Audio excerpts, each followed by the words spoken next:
السلام عليكم ورحمة الله وبركاته.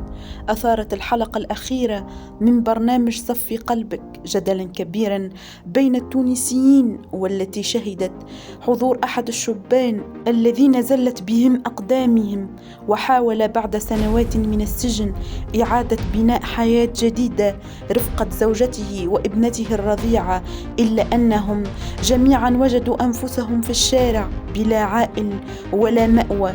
ومثلت الحلقة التي لاقت تفاعلا كبيرا، خاصة مع زوجة الشاب التي انهالت عليها التعليقات بوصفها بنت الأصول، والتي صبرت وضحت مع زوجها وعاشت معه رفقة ابنتها في الشوارع الباردة وتحت الجسور والقناطر، رغبة منها في المحافظة على عائلتها.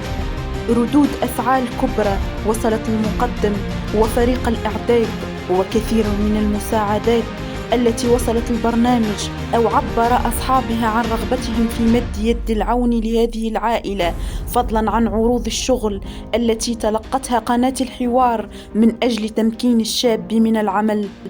وحسب صفحات مواقع التواصل الاجتماعي، يبدو أن هناك مفاجأة كبرى تتمثل في تواصل هاتفي من أحد فاعلي الخير قصد تمكين العائلة من مسكن. أما فيما يخص الزوجة فكانت التعليقات الإيجابية كثيرة جدا، تمثلت خاصة في هذه الفقرة التي راجت كثيرا على مواقع التواصل الاجتماعي: ما كذبوش اللي قالوا، خذ بنت الوصول لعل الزمان يطول، خاطر مش بالساهل باش تلقى إنسانة كيما هكا في وقت تلقى برشا ناس تغات عليهم المادة والفلوس والورث وعمايتهم وغرتهم.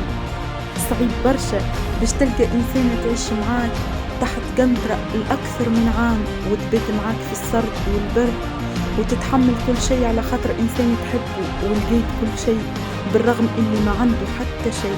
مش بالساهل باش تلقى شخص يقف معاك ويتحمل كل شيء على خاطرك ويسكت نهار نهارين شهر شهرين مش عام. هذه عينة متاع زوز يحبوا بعضهم وما يحبوش يسلموا في بعضهم رغم الفقر والميزيريا، وحمدين ربي على خاطر صابرين وحاطين في مخاخهم اللي خلق عمره ما يضيع. ربي سبحانه رحمته واسعة، ربي يرزقهم ويرزقنا أجمعين. وإلى هنا أترككم في رعاية الله وحفظه، وأستودعكم الله الذي لا تضيع ودائعه. لا تنسوا الاشتراك بالقناة وتفعيل زر الجرس ليصلكم كل جديد.